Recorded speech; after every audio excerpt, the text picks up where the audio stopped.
السلام علیکم ورحمۃ اللہ وبرکاتہ۔ فیض بھائی، ہمارا یہ سوال تھا کہ بیٹ لگانا یا شرط لگانا، فار ایگزامپل کہ یہ ٹیم جیت گئی تو مطلب کہ آپ کو یہ پیسے ملیں گے، تو یہ پیسے دینا اور لینا کیسا ہے؟ بھائی نے سوال کیا کہ بیٹ لگانا یا شرط لگانا کہ فلاں ٹیم جیت گئی تو میں یہ دوں گا، فلاں کرنا۔ دیکھیے شریعتاً بیٹ لگانا یہ حرام ہے۔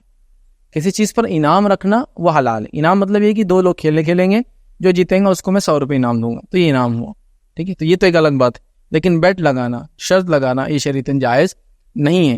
اسلام جب ابتدا میں آیا تھا تو بیٹ لگانا شریعت نے بہت ساری چیزوں پہ کچھ بھی نہیں کہا تھا، چلی بیسیکل یہ تھا۔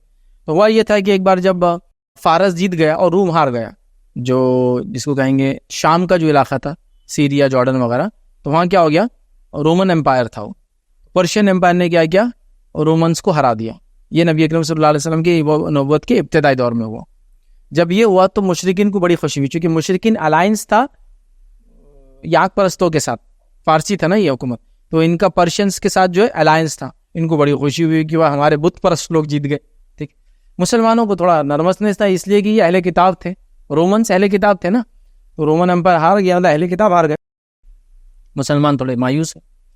قرآن کی آیت سورہ روم کی نازل ہوگی کہ غلبت الروم، یہ روم غالب ہونے والا ہے بس تھوڑے ہی وقت کے اندر۔ اور روایتوں میں آتا ہے کہ 5 سے 7 یا 8 سال کے اندر روم نے پوری وہ لینڈ واپس لے لی جو پرشین سے ان سے لی تھی۔ جنرلی ایسا ہوتا نہیں، کسی کنٹری پہ کوئی آ کے بیٹھ گیا تو آپ کو پتا ہے کتنے سال تک جاتا نہیں ہے، لیکن وہ ہو گیا۔ جب یہ آیت نازل ہوئی، ابوبکر صدیق گئے مشرکین کے پاس اور کہا کہ میری تم سے 100 اونٹوں پر شرط کہ یہ اتنے دن میں، جو قرآن نے کہا تھا اتنے دن میں واپس روم جیت جائیں گا۔ اب وہ یہ کہ جب وہ شرط لگا لیے تو وہ دور جہالت کا تھا، وہ ابتدائی دور تھا، اس میں اتنا وہ نہیں تھا۔ جب وہ ہو گیا ختم تو جب اسلام آ چکا تھا، شرط لگانا حرام تھا تب، تو اب چونکہ وہ شرط لگ گئی تھی، چونکہ روم غالب آ گیا اور ابوبکر صدیق جیت گئے، تو وہ آیا کہ کہا تم تو جیت گئے ہو۔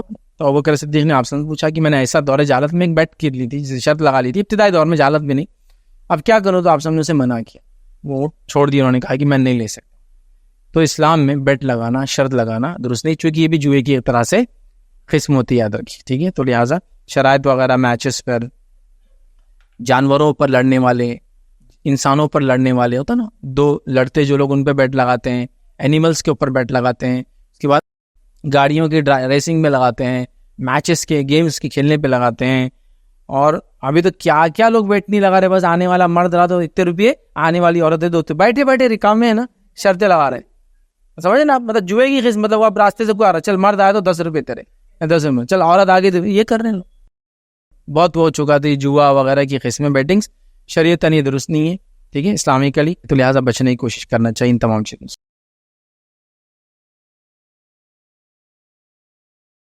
السلام علیکم، آپ بھی ہمارے اس کام میں تعاون کریں اپنی زکات و صدقات کے ذریعے۔ ڈونیشن ڈیٹیلز کے لیے ڈونیٹ اس پر کلک کریں۔ اگر آپ کو ہماری ویڈیوز پسند آئے ہیں تو اسے شیئر کریں اور سب کے حقدار بنیں۔ روزانہ ہماری ویڈیوز کو پانے کے لیے ہمارے یوٹیوب چینل کو سبسکرائب کریں اور بیل آئکن دبائیں۔ ہم سے دیگر سوشل میڈیا پر جڑنے کے لیے ویڈیو میں دیے گئے آئی ڈی کو سرچ کریں۔ جزاک اللہ۔